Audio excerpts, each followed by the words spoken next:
Okay जी, welcome back and sorry for this यार, पता नहीं ये सब्सक्राइब नहीं हो पा रहा। अराइज मैं बोलूंगी तो ऑडियो आएगी ना। I was just started writing with the writing. Anyways, salts की हम बात करते हैं. There are two kinds of salts which you need to know. One is hydrous salt and the other one is anhydrous salt. Can you tell me the difference quickly? Anhydrous और hydrous के अंदर क्या फर्क होता है? जल्दी से what is hydrous salt and what is anhydrous salt? मैं एक डिफरेंस बताऊंगी, तुम लोग कभी नहीं भूलोगे. मैंने ऐसे ही याद किया था. यार बता दो, हाइड्रस और एनहाइड्रस का डिफरेंस क्या है? I hope you people don't mind me being informal with all of you, but I believe that the kind of pressure we all are dealing with, since I'm teaching whole day and you are studying whole day, this formal kind of a teaching will not be easy to digest for me and you too, I hope. Yeah, that's right. Hydrous salt are the most amazing bachelors who lives life alone. मतलब ये वो लड़के हैं जो, या ये वो लड़कियां हैं who are not interested in anyone, and I hope you understand that what do I mean by this. They are not interested, they are just self compound, like they are happy with their own self. Anhydrous salts are without water, alone, and the hydrous salts are the ones with lives with water molecule. इनको companion चाहिए अपनी जिंदगी गुजारने के लिए. सख्त लोग यार, आफी यू आर राइट, वेरी सख्त लोग. एक बात चलो और मैं तुम्हें आगे बताती हूँ. जब वो, जैसे फॉर एग्जांपल हम कॉपर सल्फेट की एग्जांपल ले लेते हैं. अगर कॉपर सल्फेट एनहाइड्रस है, एनहाइड्रस का मतलब ये है कि अगर वो वाटर मॉलिक्यूल्स के साथ नहीं रहता तो उसकी जिंदगी होती है बिल्कुल सफेद, white, no colour, no life, no texture, कुछ नहीं. और जैसे ही कॉपर सल्फेट के साथ वाटर मॉलिक्यूल्स अटैच होते हैं, जिंदगी में रंग आ जाते हैं उसके. It becomes blue. उसकी जिंदगी की शक्ल ही बदल जाती है. It becomes crystal like structure. So yeah, that is how the positive presence of a person creates the magic in your life. Your life become more colorful, and your life will be, the shape of the life will be changed as well. I'm repeating. What I'm repeating is that there is a difference between hydrous and anhydrous.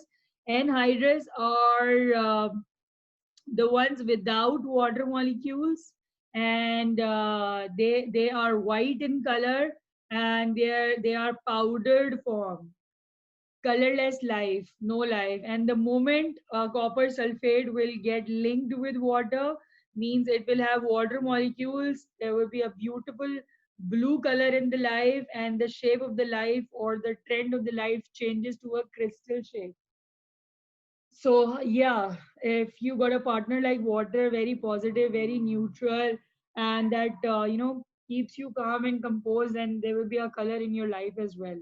So I hope it's clear. Let's move on then. Is there any question related to hydrous and anhydrous? By the way, on a serious note, इसमें एक question आता है, वो आपसे ये पूछता है कि आप चेक करें कि कॉपर सल्फेट जो है वो कंटामिनेटेड है या कंटामिनेटेड नहीं है, या जो आपको व्हाइट पाउडर अगर दिया जाए, hydrous are with water.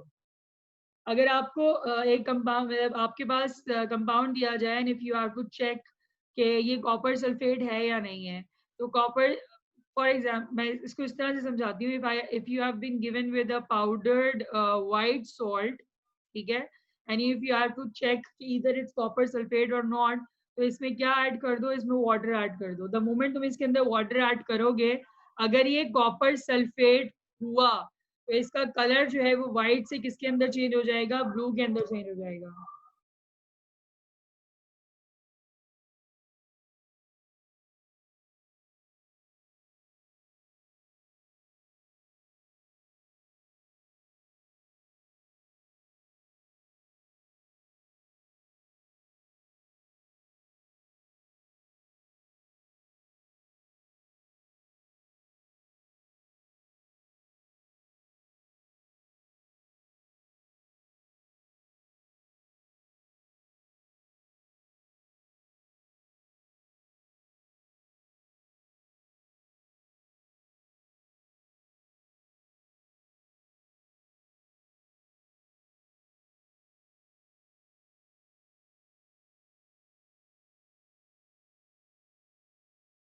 Anika, I was not saying anything. There was a lot of noise outside, so that is why I was silent.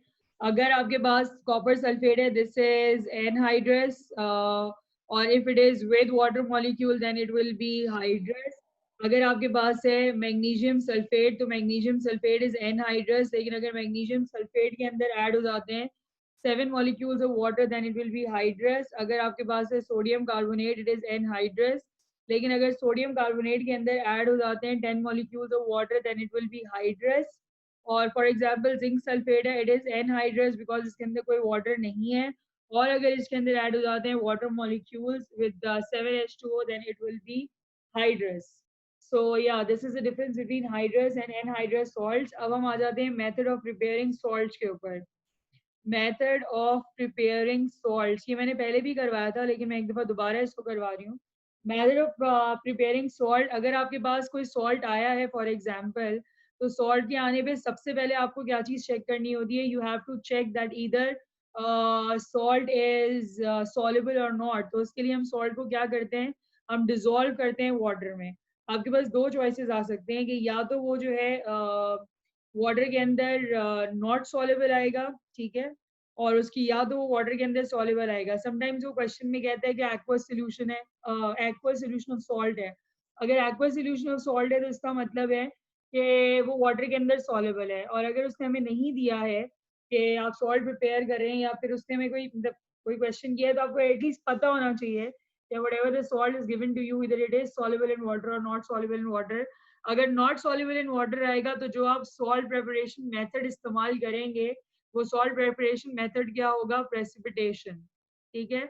और अगर सॉल्ट सॉल्युबल इन वाटर है तो फिर आप कौन सा मेथड इस्तेमाल करेंगे, आप दो मेथड इस्तेमाल कर सकते हैं. Either you can go with titration, और यू कैन रिएक्ट, और you can simply use acid plus metal वाला मेथड इस्तेमाल कर लो, या एसिड प्लस बेस वाला मेथड इस्तेमाल कर लो. यानी आप सिंपल उसका एसिड के साथ रिएक्शन करवा दो, रिएजेंट्स लेके एसिड के साथ उसका रिएक्शन करवा दो, तो आप सॉल्युबल सॉल्ट प्रिपेयर कर सकते हो. आई hope you have understood this. ये बहुत इंपॉर्टेंट टॉपिक है. 6 to 7 मार्क्स, किसी बच्ची ने मुझे कहा था, बहुत सही कहा था, 6 to 7 मार्क का ये टॉपिक आता ही आता है, मतलब कंपल्सरी है, इसलिए पेपर में आना है. तो अगर आपके पास सॉल्ट सॉल्युबल है तो ये वाले दो मेथड्स होंगे, और अगर सॉल्ट इनसॉल्युबल है तो उसके अंदर जो मेथड आप इस्तेमाल करेंगे that will be precipitation method. चलो एक सवाल करते हैं इसका जल्दी से. फॉर एग्जांपल, अगर मुझे प्रिपेयर करना है, क्या प्रिपेयर करना है, I have to prepare zinc sulphate. Question आता है दैट किसी भी तरह से आ सकता है that you have to prepare zinc sulphate, और वो आपसे कहते हैं डिजाइन करें एक्सपेरिमेंट जिसमें आपको जिंक सल्फेट प्रिपेयर करना है, और 6 मार्क्स के लिए वो क्वेश्चन देता है. 6 मार्क्स के लिए पहले पहले क्या करोगे, how will you do, what first step you going to take.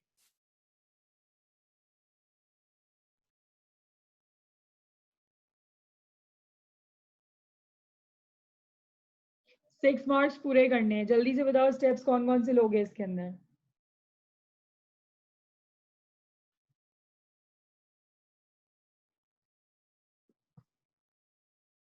Zinc sulphate को प्रिपेयर करने के दो तरीके हैं. नंबर वन कि आप एक्सेस जिंक मेटल लें, ठीक है, और इसके बाद जो है वो आपको इसको डिजोल्व करें, डिजोल्व इन, अगर मैंने जिंक मेटल लिया है, मैं अगर ये वाला मेथड यूज कर रही हूँ कि मैं मेटल और एसिड को रिएक्ट करवा रही हूँ, तो अगर मैंने जिंक मेटल लिया है, मुझे इसमें एसिड कौन सा लेना चाहिए, मुझे जिंक सल्फेट बनाना है. मैंने जिंक पाउडर लिया है, इसके साथ मुझे एसिड कौन सा लेना चाहिए कि वो जिंक सल्फेट बनेगा. Arise, sometimes it tells us that salts are soluble or insoluble, but most of the time it does not. It does not. Most of the time, most of the questions I have seen, it does not tells us. You need to learn it. There is a table given in the past papers. I will ask my TAs to share with you. I hope they will note it down that they need to share the solubility table of salts. Solubility table of salts. वो दो वजह से आप लोगों के लिए याद करना बहुत जरूरी है. नंबर वन, अगर आप solubility table याद करोगे तो आप ये वाला क्वेश्चन अटेम्प्ट कर सकते हो, which we are doing it right now. और दूसरा, solubility table याद किए बगैर आप ionic equations नहीं कर सकते. So you need to do the ionic equations as well. अच्छा जी, अब हम आगे की बात करेंगे. This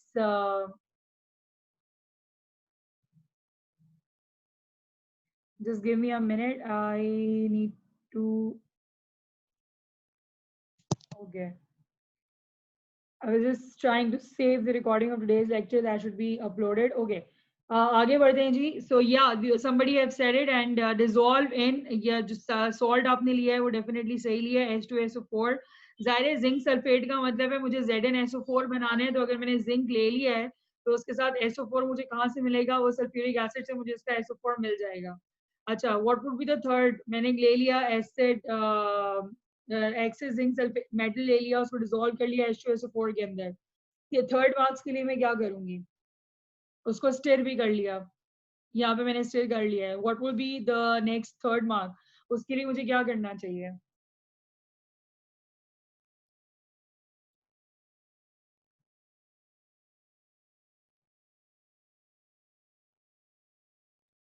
If you people are stucking in this, then it's not right. You should not be doing it. Filter करना चाहिए. Filter क्यों हम कर रहे हैं? ताकि हम excess metal को remove कर सकें. We should remove the excess metal. Yes, Wali, it was right. Filter किया. उसके बाद number 4 आपने क्या किया? जो filtrate आपके पास आ गया है, उस filtrate को हम क्या करेंगे? Heat करेंगे. ठीक है. और evaporation till saturation. इवेपोरेशन तब तक होगी जब तक उसकी सैचुरेशन ना हो जाए. Evaporation till saturation. और फिर आप उसको क्या करेंगे? कूल डाउन करेंगे. पहले 6 मार्क्स पूरे करने. Cool, filter, wash crystals, dry. These are the steps. How that's how you will be getting the 6 marks. Yeah, Wali, very right. 1 mark ये हो गया, 2 mark ये हो गया, 3 ये हो गया, 4 ये हो गया, 5 ये हो गया, 6 ये हो गया. That's how you will be getting 6 marks. अच्छा, अगर यही सवाल इस तरह से मुझसे आप लोगों से कर लिया जाए कि Rafi, the question for this particular way, the one which we have solved right now, the question will be simple. Design an experiment for the preparation of zinc sulfate. Design an experiment for the preparation of zinc sulfate. देखो salt के दो question आते हैं. Salt के दो question इस तरह से आते हैं. नंबर 1 सॉल्ट का आपके पास क्वेश्चन आता है आइडेंटिफिकेशन ऑफ आयंस का. I hope you know that what it is. If yes और no whatever the answer is आप ये बता दें. ये आता है 10 नंबर का. सॉल्ट का एक और क्वेश्चन ये वाला जो मैंने किया है सॉल्ट प्रिपरेशन का, एक सवाल ये आता है और ये कम से कम 6 से 7 नंबर का ये सवाल आता है. ठीक है. फिर आपके पास जो है वो रेट ऑफ रिएक्शन के अंदर रेट ऑफ रिएक्शन का जो क्वेश्चन है उसको वो लिंक करते हैं सॉल्ट के साथ. कम से कम 8 नंबर का ये सवाल आता है. तो इस तरह से जाके ये नियरली 28 to 30 मार्क्स बनते हैं. Yes Kapil, in P4. I'm talking about P4. All of these questions which I'm talking about जो salt के related आते हैं, this is in P4. So that's what I'm saying over and over again that salt is very important. And these are compulsory questions. Like it will come. It will definitely going to come. ऐसा नहीं हो सकता कि ये नहीं आएंगे. ये पिछले 30 साल से आ रहे हैं. अगर आप 30 साल के पेपर उठा के देखेंगे. मैं एक सॉल्ट प्रिपरेशन का क्वेश्चन और जल्दी से आपको करवा देती हूँ.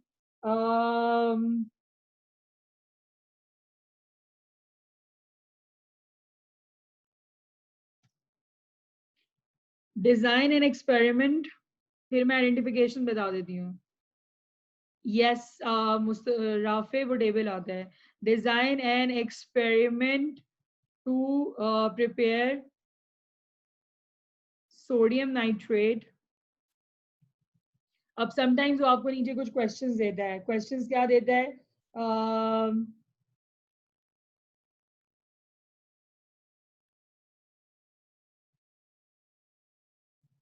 कि जी आपको उसने क्वेश्चन में दे दिया है कि एक्वस सॉल्यूशन दिया हुआ है. Aqueous solution of sodium hydroxide, aqueous solution of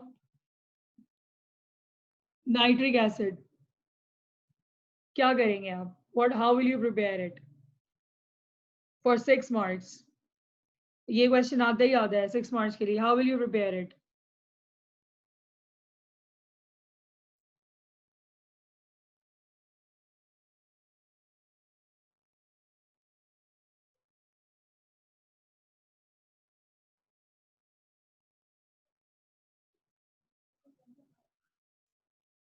Yes, titration can be a process. Very right. Titration बिल्कुल process हो सकता है कि ये हमने पहले भी किया था, दोबारा हम इसको कर लेते हैं. जैसे 6, अब ये याद रखना कि हमने 6 मार्क्स के लिए नहीं बेटे, फिल्ट्रेशन नहीं होगा. सूजल बच्चे, फिल्ट्रेशन नहीं होगा, टाइट्रेशन होगा. अगर टाइपो एरर है तो then it's okay, but titration is the method. Again 6 marks को हम ब्रेक करेंगे. कैसे ब्रेक करेंगे? नंबर 1, आप ये कहोगे कि जी सोडियम हाइड्रोक्साइड जो है, मैं सेंटेंसेस नहीं बना रही, सेंटेंसेस आपने बनाने. ब्यूरेट में ले, पहले आप आइडेंटिफाई कर लें 1 मार्क्स के लिए. क्या आइडेंटिफाई करोगे आप 1 मार्क के लिए? ये आइडेंटिफाई करोगे, titration can be the suitable process. ठीक है, आपने ये कर लिया. I am just writing the word, sentences आप खुद बना सकते हैं. नंबर 2, आप ये कहेंगे कि सोडियम हाइड्रोक्साइड को आपने किस में लिया? ब्यूरेट में लिया. ठीक है. नंबर 3, आपने पाइपेट आउट किया. किसको आपने पाइपेट आउट किया? HNO3 को आपने पाइपेट आउट किया. फिर आपने इसमें क्या डाला? सूटेबल इंडिकेटर डाला. अच्छा, ये एक टिप बता दूं मैं आपको, मजेदार सी. ये मैंने एक एग्जामिनर से पूछा था, और उसने मुझे, बल्कि और ये कंफर्म बात है क्योंकि मैंने पर्सनली पूछा था, कि वो तो कोई भी आपको 2 उठा के दे सकते हैं ना, समटाइम्स आपको नहीं याद रहता कि कौन सा इंडिकेटर है. तो अगर आप यहाँ पे सिर्फ सूटेबल इंडिकेटर भी लिखते हो और इंडिकेटर का नाम आप नहीं भी लिखेंगे ना, तो इट्स परफेक्टली ऑलराइट. लिख दें तो बहुत अच्छी बात है. 2 इंडिकेटर याद कर लें, मिथाइल ऑरेंज एंड फिनोल्फिथिलीन. और आपको पता होना चाहिए उनका एसिड के अंदर कलर क्या होता है और बेस के अंदर कलर क्या होता है. लेकिन अगर आप सूटेबल इंडिकेटर भी लिखते होगे तो you will be getting marks for this. अच्छा, और सूटेबल इंडिकेटर डालने के बाद आपने क्या किया? आपने titrate until the colour change. ठीक है, titrate until the colour change. जब कलर चेंज आ गया तो इसका मतलब है सॉल्ट बन गया. आपके पास आ जाएगा aqueous solution of salt. Aqueous solution of salt. Titration में एंड में जब कलर चेंज हो गया तो इसका मतलब सॉल्ट बन गया. भाई आपने NaOH को रिएक्ट करवाया किसके साथ? HNO3 के साथ. ये किसके अंदर था? ये ब्यूरेट के अंदर था. ये किसके अंदर था? ये कॉनिकल फ्लास्क में था. ये दोनों जब रिएक्ट हुए तो इन्होंने रिएक्ट करके क्या बनाया? इन्होंने बनाया सोडियम नाइट्रेट प्लस H2O. और आपको ये बात कैसे पता चली? आपको ये बात पता चली क्योंकि कलर जो हो गया चेंज उसके अंदर. That's how you got to know about it कि उसमें कलर चेंज हो गया. लेकिन ये जो सोडियम नाइट्रेट आपके पास बना है, ये वाटर के साथ बना है. तो हमें सवाल ने कहा था उसको एक्वा सोल्यूशन नहीं चाहिए, उसको क्या चाहिए? उसको सोडियम नाइट्रेट चाहिए. तो मेरे पास तो एक्वा सोल्यूशन बना है. इस एक्वा सोल्यूशन ऑफ सॉल्ट के साथ अब मैं क्या करूंगी? मेरे पास सोडियम नाइट्रेट आ जाए, क्योंकि उसको सोल्यूशन नहीं, उसको सॉल्ट चाहिए. So what should I be doing?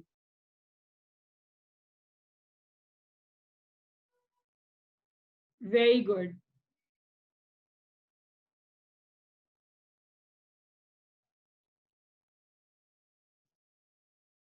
कुछ जवाब बहुत अच्छे आए. Aqua solution of salt will be heated or will be heated. और फिर हीटिंग में क्या होगा? Evaporation till saturation. Evaporation till saturation. और फिर अगेन वही वाला प्रोसेस जो हमने लास्ट वाले के अंदर किया था. क्या प्रोसेस किया था? ये वाला, cool filter wash crystal dry. ये इसका रट्टा मार लो. Cool filter wash crystal dry, ये आखिरी प्रोसेस होगा. And that's how you will be getting how many marks? 6 marks in this. कोई आपके मार्क्स इसमें से छीन नहीं सकता इस मार्क्स में, इस चीज के अंदर. ये बहुत आसान है, बहुत आसान है. सिर्फ इसके प्रैक्टिस चाहिए. I would request again my teacher assistants for uploading salt questions. They got a lot of salt questions. एक दो सॉल्युबिलिटी टेबल अपलोड होगा, वो लाजमी याद करना. बार बार बोल रही हूँ, बार बार बोल रही हूँ, दुआएं दोगे अगर याद कर लोगे. नंबर 2, आपने अपलोड ये करेंगे, इस तरह के सॉल्ट क्वेश्चंस अपलोड करेंगे. लाजमी लाजमी लाजमी याद करना. उसके अंदर जो है बहुत सारे क्वेश्चंस आते हैं. It will be uploaded on my Facebook page. You solve it, and wherever you feel difficulty you can always ask me questions. किसी ने मुझसे पूछा था आइडेंटिफिकेशन ऑफ आइन है, उसका क्वेश्चन किस तरह से आता है. तो उसका क्वेश्चन कुछ इस तरह से आता है. That's how it comes. कुछ इस तरह से आइडेंटिफिकेशन ऑफ का क्वेश्चन आता है. Wow, one of my teacher assistant is very very very quick. इस तरह से ये क्वेश्चन आता है आइडेंटिफिकेशन ऑफ आइंस का. I hope you all can see that. और मैं आपको इसके मार्क्स दिखाती हूँ, just for you people to understand कि what I am saying is correct and how correct is that. Let me see. अगर आप बिलो इसके देखो तो 11 नंबर का सवाल आया हुआ है, ये 11 मार्क्स का क्वेश्चन आया हुआ है. ओके, सो हम इसको सब मिलके सॉल्व करते हैं एक साथ. Let's do it together. That's my USP and I feel that that's how we get the success. Anyways, colourless solution is form. अगर उसने कहा है कि कलरलेस सोल्यूशन है तो फिर इसका कंक्लूजन क्या होगा? What will be the conclusion? Not a transition metal. अगर कलरलेस सोल्यूशन है तो नॉट अ ट्रांजिशन मेटल, और अगर उसने ये कहा होता कि कलर्ड सोल्यूशन है तो फिर हम कहते हैं it is a transition metal. Rafe, I don't remember बेटे ये कौन से पेपर का है, पर लेकिन ये सॉल्टेबल हर पेपर में, हर पेपर में है, हर पेपर में ये सॉल्टेबल होता है. कोई भी पेपर खोलो निकल आएगा. फर्स्ट पार्ट, अगर वो कहते हैं एल्यूमिनियम भी है, जिंक भी है, कैल्शियम भी है, और तो फिर यहाँ पे क्या रिजल्ट आ सकता है? ऑब्जर्वेशन क्या हो सकती है? Very good. The it will B white precipitates. और अगर आपके पास एल्यूमिनियम और जिंक है, उसमें से कैल्शियम निकल गया एक्सेस के अंदर, तो what is the result? What does that mean?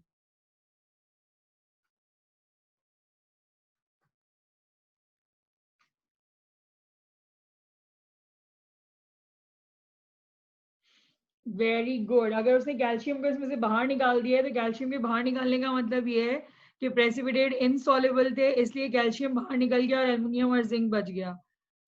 Mixture को हीट किया गया, उसमें जो है वो अमोनियम आयन प्रेजेंट है. ये बात कैसे पता चलेगी?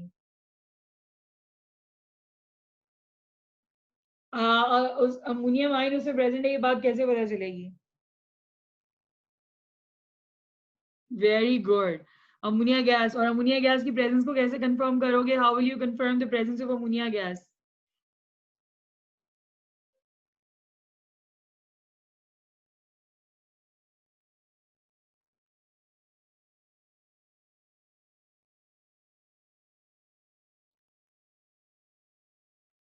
Excellent, excellent. अच्छा, अगर आपके पास आप व्हाइट प्रेसिपिटेट आए हैं तो व्हाइट प्रेसिपिटेट का मतलब ये है कि ये एल्युमिनियम भी हो सकता है और ये जिंक भी हो सकता है, क्योंकि ये दोनों के दोनों जो हैं ये व्हाइट प्रेसिपिटेट्स देते हैं जब हम एक्वस अमोनिया डालते हैं. ठीक है, ये व्हाइट भी ये एल्युमिनियम भी हो सकता है, जिंक भी हो सकता है. लेकिन अगर आपने एक्सेस डाला और प्रेसिपिटेट सॉल्युबल हो गए तो फिर ये किस चीज की प्रेजेंस को कंफर्म कर देगा? ये कर देगा एल्युमिनियम की प्रेजेंस को कंफर्म, क्योंकि प्रेसिपिटेट इनसॉल्युबल हो गए. तो yes, it will confirm. Daha's answer is correct. It will confirm the presence of aluminum ion. अगर प्रेसिपिटेट सॉल्युबल रहते यानी डिसॉल्व हो जाते और कलरलेस सोल्यूशन आता तो जिंक होता, लेकिन बिकॉज प्रेसिपिटेट्स इनसॉल्युबल हैं तो this is aluminium ion. Very right. अब वो पूछता है सल्फेट आयन है, कैसे पता चलेगा सल्फेट आयन है? सल्फेट आयन के लिए हम क्या टेस्ट करेंगे? How will we do that? Sulphate ion के लिए हम डालेंगे डाइल्यूट HNO3. ये टेस्ट आप लोगों को याद होने चाहिए. डाइल्यूट HNO3 डालोगे और उसके अंदर आप डालोगे बेरियम नाइट्रेट. जब HNO3 और बेरियम नाइट्रेट डालोगे तो रिजल्ट में आपके पास क्या आएगा? आपके पास आएगा, या excellent, white precipitate of barium sulphate. अगर आपके पास आएंगे तो सल्फेट की प्रेजेंस को वो कंफर्म कर देगा. एक्सेलेंट. तो अगर मैं इसका लास्ट क्वेश्चन देखूं, लास्ट पार्ट में वो कहते हैं give the formula of two compounds which are present in the mixture. उसने कहा इस कंपाउंड के अंदर दो फॉर्मूलाज हैं. आप बताएं वो दो कोई कंपाउंड्स के फॉर्मूलाज मौजूद हैं. Which are those? There are two things in this solution. What are those? Okay Rafe, अगर मुझे सल्फेट आयन की प्रेजेंस को कंफर्म करना है कि सल्फेट आयन प्रेजेंट है या नहीं है, तो how will I do that? I will do that by adding HNO3 nitric acid. मैंने एक टेस्ट ट्यूब ली, उस टेस्ट ट्यूब के अंदर मैंने डाला HNO3. ठीक है, और मैंने उसके अंदर डाला क्या? Barium nitrate. बेरियम नाइट्रेट और जब HNO3 डाला और रिजल्ट में अगर यहाँ पे व्हाइट प्रेसिपिटेट बन गए तो व्हाइट प्रेसिपिटेट बनने का मतलब है कि इसके अंदर सल्फेट आयन प्रेजेंट है. ठीक है, आई होप इट हेल्प. देखो, एक आपके पास एल्युमिनियम आयन कंफर्म हुआ है, मैं यहाँ पे लिखती जाती हूँ. एक एल्युमिनियम आयन कंफर्म हुआ है, एक सल्फेट आयन कंफर्म हुआ है, और एक अमोनियम आयन कंफर्म हुआ है. तो फिर ये दो आयन्स कंफर्म हुए हैं. ये वाला आयन कंफर्म हुआ है, ये वाला आयन कंफर्म हुआ है, ये वाला आयन कंफर्म हुआ है. तो दो फॉर्मूलाज कौन से हो सकते हैं?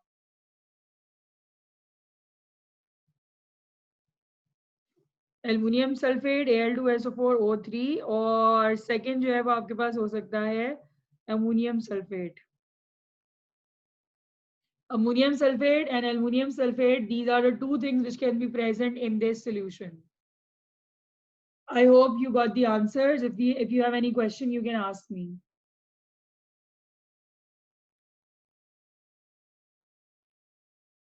Is there any question? Is there any confusion so far?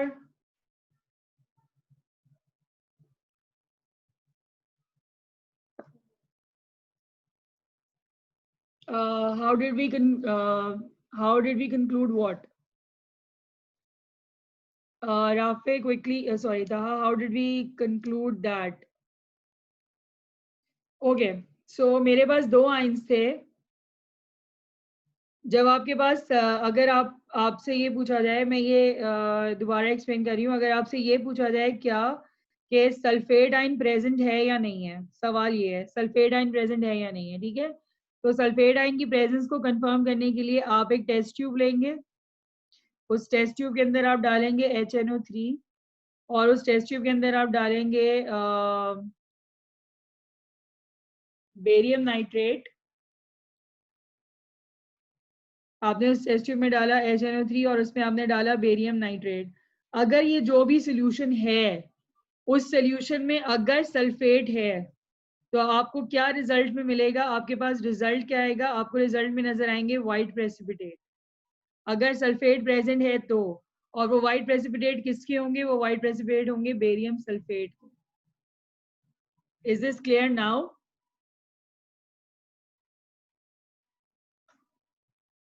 Okay, Rafi, is this clear now? अच्छा, जो आपका क्वेश्चन था फॉर्मूला मेकिंग, प्रिफर्ड बेरियम है, प्रिफर्ड बेरियम है, वरना व्हाइट प्रेसिपिटेट आपको नजर नहीं आएंगे. So better to go with the barium for sure. Formula making की जहां तक बात है, देखो दो आयन कंफर्म हुए थे, एक था पॉजिटिव आयन और दूसरा था एक और पॉजिटिव आयन और एक था नेगेटिव आयन.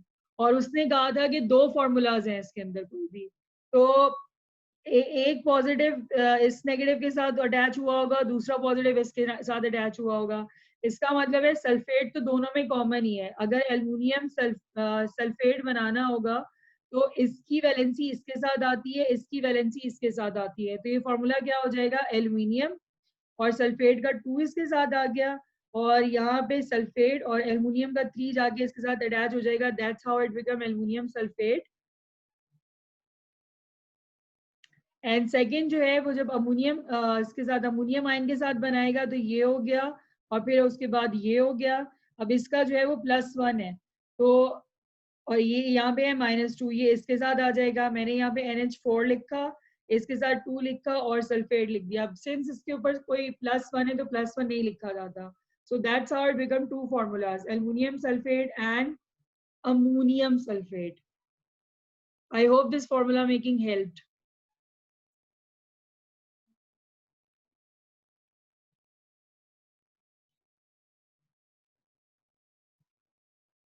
Okay, perfect.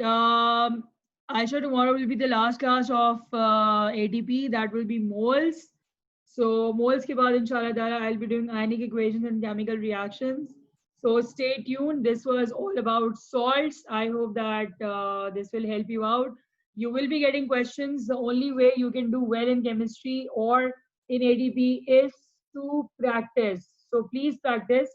हम जितना हेल्प आउट आपको कर सकते हैं हम कर रहे हैं, लेकिन जब तक इंसान खुद की मदद करना ना चाहे कोई आपका कुछ भी नहीं बिगाड़ सकता. So help yourself, only then even the creator will help you out.